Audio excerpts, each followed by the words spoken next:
Today we're out here open water trolling. Right now the water temperatures are over 70 degrees. It's August. To me, this is the heart of spinner season. Those big fish, especially big walleyes, like to seek a little bit cooler water. They don't always like to expel as much energy, and that's where those spinners are really easy for them to be intrigued by. They're interested, and they're really easy for them to catch up to.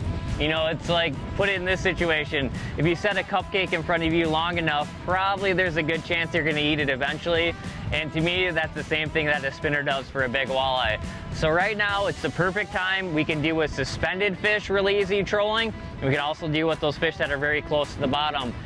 And so to me, trolling spinners slow, especially over open water suspended fish, is one recipe for catching a lot of big walleyes.